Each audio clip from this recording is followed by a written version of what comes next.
भवसागर से पार। एक बार यशोदा मैया यमुना में दीप दान कर रही थी। वो पत्ते में दीप रखकर प्रवाह कर रही थी। उन्होंने देखा कि कोई दीप आगे नहीं जा रहा। ध्यान से देखा तो कान्हा जी एक लकड़ी लेकर जल से सारे दीप बाहर निकाल रहे थे। तो मैया बोली, लल्ला तू ये क्या कर रहा है? कान्हा जी कहते हैं, मैया ये सब डूब रहे थे तो मैं इन्हें बचा रहा हूँ। मैया ये सब सुनकर हंसने लगी और बोली, लल्ला तू केको बचावेगा? ये सुन कान्हा जी ने बहुत सुंदर जवाब दिया, मैया मैंने सबको ठेका थोड़ी ना ले रखो है, जो मेरी ओर आएंगे उनको ही बचाऊंगा। इसलिए इस भवसागर से पार होने के लिए हमेशा भगवान के संपर्क में रहिए। जय श्री कृष्णा। इसी तरह के और ज्ञानवर्धक वीडियोस देखने के लिए सब्सक्राइब कीजिए मेरा चैनल मीरा कानूरा। कृष्ण सुदामा प्रसंग। उज्जैन में स्थित ऋषि सांदीपनि के आश्रम में बचपन में भगवान श्री कृष्ण और बलराम पढ़ते थे। वहाँ उनके कई मित्रों में से एक सुदामा भी थे। कहते हैं कि सुदामा जी शिक्षा और दीक्षा के बाद अपने ग्राम अस्मावतीपुर, वर्तमान में पोरबंदर में भिक्षा मांगकर अपना जीवन यापन करते थे। सुदामा एक गरीब ब्राह्मण थे। विवाह के बाद वे अपनी पत्नी सुशीला और बच्चों को बताते रहते थे कि मेरे मित्र द्वारिका के राजा श्री कृष्ण हैं, जो बहुत ही उदार और परोपकारी हैं। यह सुनकर एक दिन उनकी पत्नी ने डरते हुए उनसे कहा कि यदि आपके मित्र साक्षात लक्ष्मीपति हैं और उदार हैं तो आप क्यों नहीं उनके पास जाते हैं? वे निश्चित ही आपको प्रचुर धन देंगे, जिससे हमारे कष्टमय गृहस्थी में थोड़ा बहुत सुख तो आ ही जाएगा। सुदामा संकोचवश पहले तो बहुत मना करते रहे, लेकिन पत्नी के आग्रह पर एक दिन वे कई दिनों की यात्रा करके द्वारिका पहुंच गए। द्वारिका में द्वारपाल ने उन्हें रोका। मात्र एक ही फटे हुए वस्त्र को लपेट गरीब ब्राह्मण जानकर द्वारपाल ने उसे प्रणाम कर यहाँ आने का आशय पूछा। जब सुदामा ने द्वारपाल को बताया कि मैं श्री कृष्ण का मित्र हूँ, तो द्वारपाल को बहुत आश्चर्य हुआ। फिर भी उसने नियमानुसार सुदामा जी को वहीं ठहरने को कहा और खुद महल में गया और श्री कृष्ण से कहा, हे प्रभु, कोई फटेहाल दीन और दुर्बल ब्राह्मण आपसे मिलना चाहता है, जो आपको अपना मित्र बताकर अपना नाम सुदामा बतलाता है। द्वारपाल के मुख से सुदामा का नाम सुनकर प्रभु सुदबुद खोकर नंगे पैर ही द्वार की ओर दौड़ पड़े। उन्होंने सुदामा को देखते ही अपने हृदय से लगा लिया और प्रभु की आंखों से आंसू निकल पड़े। वे सुदामा को आदरपूर्वक अपने महल में ले गए। महल में ले जाकर उन्हें सुंदर से आसन पर बिठाया और रुक्मिणी संग उनके पैर धोए। कहते हैं कि प्रभु को उनके चरण धोने के लिए जल की आवश्यकता ही नहीं पड़ी। उनकी दीनता और दुर्बलता देखकर उनकी आंखों से आंसुओं की धारा बहने लगी। स्नान भोजन आदि के बाद सुदामा को पलंग पर बिठाकर श्री कृष्ण उनकी चरण सेवा करने लगे और गुरुकुल में बिताए दिनों की बातें करने लगे। बातों ही बातों में यह प्रसंग भी आ गया कि किस तरह दोनों मित्र वन में समिधा लेने गए थे और रास्ते में मूसलाधार वर्षा होने लगी तो दोनों मित्र एक वृक्ष पर चढ़कर बैठ गए। सुदामा के पास एक पोटली में दोनों के खाने के लिए गुरु माता के दिए कुछ चने थे, किंतु वृक्ष पर सुदामा अकेले ही चने खाने लगे।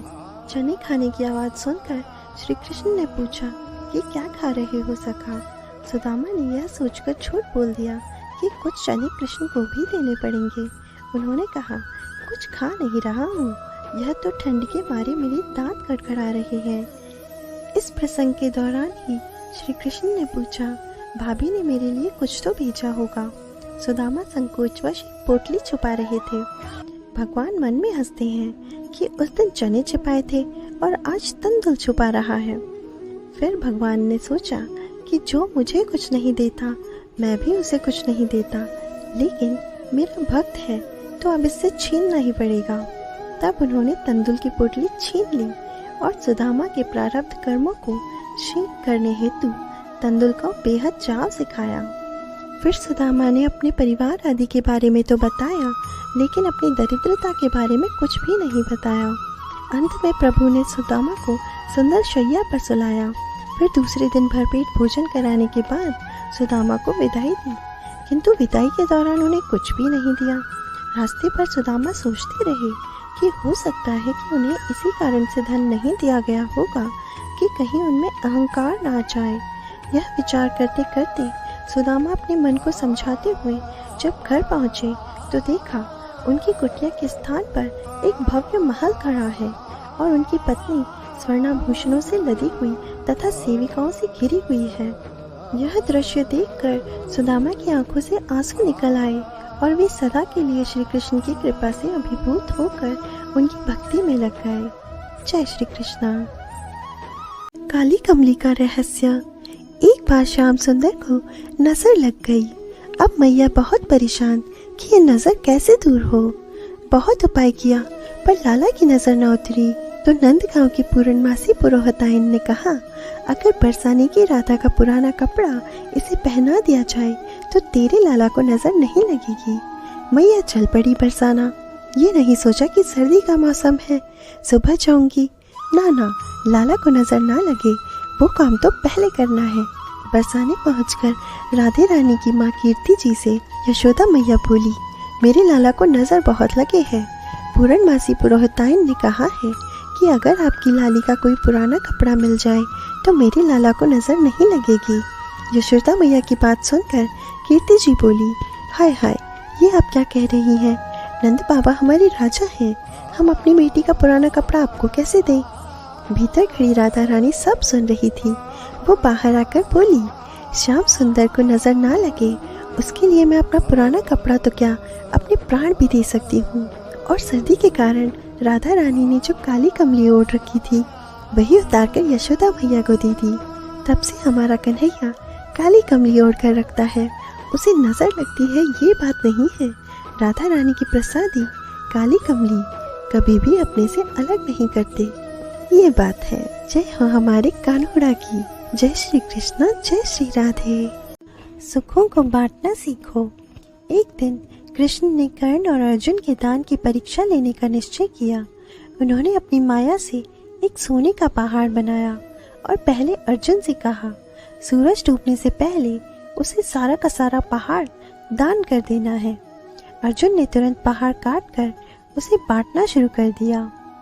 अर्जुन सुबह से शाम तक बिना कुछ खाए पिए बिना रुके पहाड़ काटता रहा, पर शाम तक सिर्फ कुछ ही पहाड़ काट सका।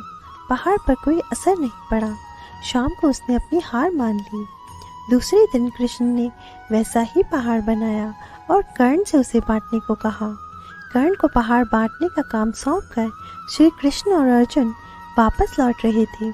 अभी उन्होंने आधा रास्ता भी तय नहीं किया था कि पीछे से तेजी से एक रथ आता दिखाई दिया। रथ कर्ण का था। कर्ण को वापस आता देख अर्जुन को बड़ा आश्चर्य हुआ, क्योंकि वह पूरे दिन काम करके भी पूरा पहाड़ काटकर दान नहीं कर पाया था। कर्ण ने पास आकर श्री कृष्ण से कहा, भगवान, मैंने अपना काम पूरा कर दिया है। अर्जुन को बड़ा आश्चर्य हुआ। उसने कर्ण से पूछा कि यह कैसे संभव हुआ। तब कर्ण ने उत्तर दिया, मैंने आसपास के सभी गांव वालों को बुलवाकर उनसे कहा कि जो जितना सोना चाहे पहाड़ तोड़कर ले जाए। इतना कहना था कि सारे गांव वाले पहाड़ तोड़ने में जुट गए और थोड़ी ही देर में सारे पहाड़ के छोटे छोटे टुकड़े हो गए।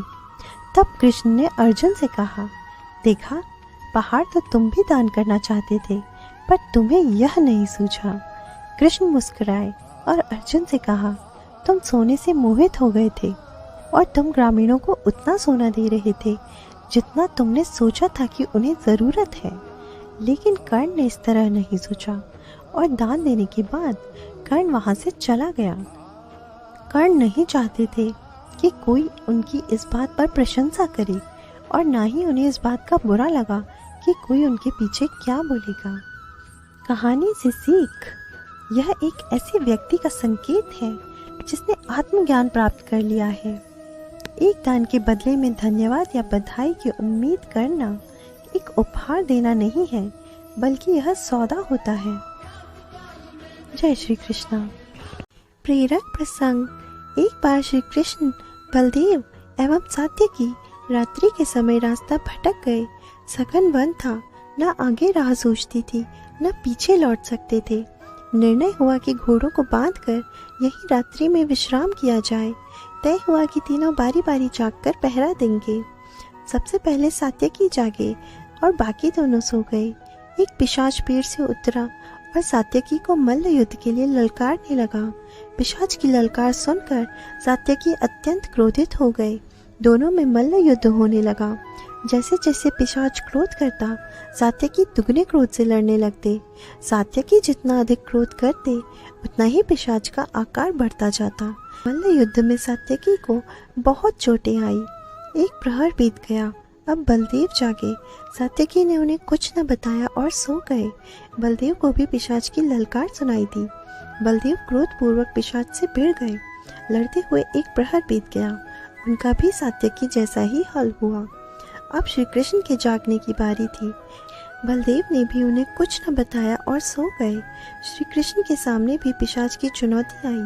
पिशाच जितने अधिक क्रोध में श्री कृष्ण को संबोधित करता, श्री कृष्ण उतने ही शांत भाव से मुस्कुरा देते। पिशाच का आकार घटता जाता। अंत में वह एक कीड़े जितना रह गया, जिसे श्री कृष्ण ने अपने पटुके की छोर में बांध लिया। प्रातः काल सात्यकी एवं बलदेव ने अपनी दुर्गति की कहानी श्री कृष्ण को सुनाई तो श्री कृष्ण ने मुस्कुराकर उस कीड़े को दिखाते हुए कहा, यही है वह क्रोध रूपी पिशाच। जितना तुम क्रोध करते थे, इसका आकार उतना ही बढ़ता जाता था, पर जब मैंने इसके क्रोध का प्रतिकार क्रोध से न देकर शांत भाव से दिया तो यह हतोत्साहित होकर दुर्बल और छोटा हो गया। अतः क्रोध पर विजय पाने के लिए संयम से काम लें। जय श्री कृष्णा। प्रेरक प्रसंग, अहंकार और भक्ति। एक बार अर्जुन को अहंकार हो गया कि वही भगवान के सबसे बड़े भक्त हैं। श्री कृष्ण को इसका एहसास हो गया था। वे एक दिन अर्जुन को अपने साथ घुमाने ले गए। रास्ते में उनकी मुलाकात एक गरीब ब्राह्मण से हुई। उसका व्यवहार थोड़ा विचित्र था। वह सूखी घास खा रहा था और उसकी कमर से तलवार लटक रही थी। अर्जुन ने उससे पूछा, आप तो जीव हिंसा के भय से सूखी घास खाकर अपना गुजारा करते हैं, फिर यह तलवार आपके हाथ में कैसे? ब्राह्मण बोला, 4 लोगों को मैं दंड देना चाहता हूँ। सबसे पहले तो मुझे नारद की तलाश है। वे मेरे प्रभु को आराम नहीं करने देते। फिर मैं द्रौपदी पर भी बहुत क्रोधित हूँ। उन्होंने मेरे प्रभु को ठीक उसी समय पुकारा जब वे भोजन करने बैठे थे। आपका तीसरा शत्रु कौन है? अर्जुन ने पूछा। वह है हृदयहीन प्रहलाद। उस निर्दय ने मेरे प्रभु को गर्म तेल के कड़ाह में टलवाया, हाथी के पैरों तले कुचलवाया और अंत में खंबे से प्रकट होने के लिए विवश किया। और चौथा शत्रु है अर्जुन। उसकी दुष्टता तो देखिए, उसने मेरे भगवान को अपना सारथी बना डाला। कितना कष्ट हुआ होगा मेरे प्रभु को। यह कहते कहते ब्राह्मण की आंखों में आंसू आ गए। यह देख अर्जुन का घमंड चूर चूर हो गया। उसने श्री कृष्ण से क्षमा मांगते हुए कहा, मान गया प्रभु, इस संसार में न जाने आपके कितने तरह के भक्त हैं, मैं तो कुछ भी नहीं हूँ। जय श्री कृष्ण। श्री कृष्ण और कालिया सांप की कहानी। यमुना नदी से जुड़ी हुई एक मीठे पानी की सुंदर झील थी। कहीं से एक बहुत ही जहरीला सांप वहां आकर रहने लगा, जिसका नाम था कालिया। कालिया का जहर यमुना नदी के पानी में बहुत तेजी से घुल रहा था। एक बार एक गाय चराने वाले व्यक्ति ने जब उस झील का पानी पिया तो उसकी मृत्यु हो गई। जब भगवान श्री कृष्ण को इस बात का पता चला तो उन्होंने अपनी शक्ति से उस व्यक्ति को जीवित कर दिया। उसके बाद श्री कृष्ण उस झील के पानी में कूद गए। कृष्ण पानी के बहुत अंदर गए और उस सांप को जोर जोर से पुकारने लगे। जब बहुत देर तक कृष्ण पानी से नहीं निकले तो गांव के लोग इकट्ठा होकर नदी के किनारे उनका इंतजार करने लगे। बहुत सारे लोग डरने भी लगे। कुछ देर बाद पानी के अंदर से कालिया सांप कृष्ण के सामने आया और आते ही उसने कृष्ण पर आक्रमण कर दिया। कुछ ही देर में कृष्ण ने कालिया को जकड़ लिया और उसके सर पर चढ़ गए। कालिया 1000 सर वाला सांप था। कृष्ण उसके सर पर तेजी से नाचने लगे और तेजी से नाचने के कारण कालिया सर्प के मुंह से खून निकलने लगा। यह देखकर कालिया की पत्नी पानी से ऊपर आई और उसने कालिया के जीवन की भीख मांगी। कृष्ण ने उन्हें यमुना नदी की उस झील को छोड़ने के लिए कहा और रामनगर द्वीप चले जाने को कहा। साथ ही कृष्ण ने कालिया को आश्वासन दिया कि अब उन पर गरुड़ कभी भी आक्रमण नहीं करेगा, क्योंकि कालिया के सर पर कृष्ण के पैरों के निशान पड़ चुके हैं। यह सुनकर कालिया बहुत ही प्रसन्न हुआ और वह यमुना नदी की उस सुंदर झील को छोड़कर अपनी पत्नी के साथ चला गया। इस प्रकार कृष्ण ने कालिया सांप से गांव वालों की रक्षा की। जय श्री कृष्णा। अभी भी समय है, नहीं तो बाद में पछताना पड़ेगा। एक इंसान सुबह सवेरे नदी किनारे गया। उस वक्त ज्यादा रोशनी नहीं थी। नदी किनारे उस इंसान को एक थैली मिली। उस थैली में कुछ पत्थर थे। उसने सोचा सुबह होने तक क्या करे। उसने थैली में से एक एक पत्थर निकालकर नदी में फेंकना शुरू किया। जब सूरज निकला तो उसके हाथ में आखिरी पत्थर था। जब उसने उस पत्थर को देखा तो उसे बहुत बड़ा झटका लगा, क्योंकि वह पत्थर नहीं, हीरा था, अर्थात वह थैली हीरों से भरी थी। अब आप समझ सकते हैं कि उसकी क्या हालत हुई होगी। वह इतनी सारी मूल्यवान दौलत लुटा चुका था। कहीं हमारा मूल्यवान समय भी इस तरह से तो नहीं जा रहा, जैसे दूसरों की बुराई या गप्पे लड़ाने में, क्रोध या विरोध में, टीवी, मोबाइल या अखबार पढ़ने में, नशे या अय्याशी में, झूठ, कपट या बेईमानी इत्यादि में। सुबह का भूला यदि शाम को वापस घर लौट आए तो उसे भूला नहीं कहते। अभी भी ज़्यादा देर नहीं हुई है। कई लोगों को तो पता ही नहीं चलता कि उनके जीवन का लक्ष्य क्या था, किस लिए वह पृथ्वी पर आए थे। कई लोग सत्य जाने बिना ही अनेक मान्यताओं में जीते हैं और मान्यताओं के साथ ही मरते हैं। अब समय आ गया है कि समय की दौलत को पहचानें और उसे सही ढंग से इस्तेमाल करें। जय श्री कृष्णा।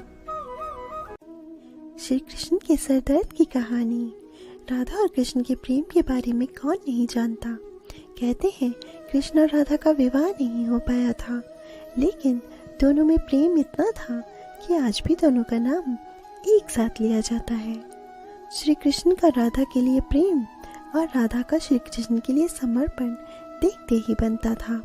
शायद इसलिए अपने आप को सबसे बड़ा भक्त कहने वाले नारद मुनि को राधा से जलन होने लगी थी। यह बात श्री कृष्ण अच्छी तरह से जानते थे। एक दिन राधा के बारे में बात करने के लिए नारद मुनि श्री कृष्ण के पास आए। यह बात श्री कृष्ण को पता चल गई थी। जैसे ही नारद मुनि वहां पहुंचे तो श्री कृष्ण उन्हें देखकर अपना सर पकड़कर बैठ गए। नारद मुनि ने श्री कृष्ण से पूछा कि क्या हुआ प्रभु, आप ऐसे अपना सर पकड़कर क्यों बैठे हैं। तब श्री कृष्ण ने कहा, हे नारद मुनि, मेरा सर दर्द कर रहा है। नारद मुनि ने पूछा, प्रभु इसको दूर करने का उपाय क्या है। तब श्री कृष्ण ने कहा, अगर मैं अपने सबसे बड़े भक्त का चरणामृत पी लूं तो इसे दूर किया जा सकता है। तब नारद मुनि सोचने लगे कि सबसे बड़ा भक्त तो मैं हूँ, लेकिन अगर मैं अपना चरणामृत दूंगा तो मुझे नरक जाने जितना पाप लगेगा। मैं प्रभु को अपना चरणामृत नहीं दे सकता। कुछ देर सोचने के बाद उनके मन में राधा का विचार आया और वे सोचने लगे कि लोग राधा को भी तो श्री कृष्ण का सबसे बड़ा भक्त मानते हैं, इसलिए क्यों ना उनके पास जाकर पूछा जाए। ऐसा सोचकर वह राधा के पास गए और उन्हें सारी बात बता दी। राधा ने जैसे ही सुना, एक बर्तन में अपने पैर धोकर चरणामृत नारद मुनि को देते हुए कहा, हे मुनिराज, मुझे नहीं पता कि मैं उनकी कितनी बड़ी भक्त हूँ, लेकिन मुझे यह पता है कि श्री कृष्ण को अपना चरणामृत देने से मुझे नरक में जाने जितना पाप मिलेगा और मुझे नरक जितनी यातना सहन करनी पड़ेगी। मुनिवर, वह सब मैं सहन कर सकती हूँ, लेकिन अपने स्वामी को पीड़ा में नहीं देख सकती। यह चरणामृत ले जाकर आप उन्हें दे दें। राधा की बात सुनकर नारद मुनि का सारा घमंड चूर चूर हो गया और उन्हें पता चल गया कि राधा ही सबसे बड़ी भक्त है और श्री कृष्ण ने यह लीला उन्हें समझाने के लिए ही रची थी। जब नारद मुनि राधा के पास से वापस लौट रहे थे तो उनके मुख से केवल राधा के नाम की ही धुन सुनाई दे रही थी। जब वे श्री कृष्ण के पास पहुंचे तो देखा कि श्री कृष्ण उनको देखकर केवल मुस्कुराए जा रहे हैं और नारद मुनि ने भी सारी बात को समझकर उन्हें प्रणाम करते हुए कहा, राधे राधे। कृष्ण ज्ञान। दुनिया के महान व्यक्ति केवल इसलिए सफल हो पाए क्योंकि प्रत्येक क्षण वो अपने उद्देश्य में, संकल्प में संलग्न रहे। आपको भी सफल होना है तो अपने लक्ष्यों के प्रति हमेशा सजग रहें। कल के लिए कार्यों को कभी भी मत टालें। समय अनुकूल ना हो तो भी कार्य करना बंद मत करें। कर्म करने पर या तो हार या तो जीत कुछ भी मिल सकती है, परंतु कर्म ना करने पर तो केवल हार ही मिलती है। पुरुषार्थी के पुरुषार्थ के आगे तो भाग्य भी विवश होकर फल देने के लिए बाध्य हो जाता है। यह मायने नहीं रखता कि आज आप कहाँ हैं, महत्वपूर्ण ये है कि कल आप कहाँ होना चाहते हैं। भागीरथ तो देवलोक से गंगा जी को भी जमीन पर ले आए थे। आप भी सच्चे मन से कर्म करते रहिए, समय मत गंवाइए, अपने प्रयत्न जारी रखिए। सफलता बाह फैलाकर आपका स्वागत करने के लिए खड़ी है। जय श्री कृष्णा।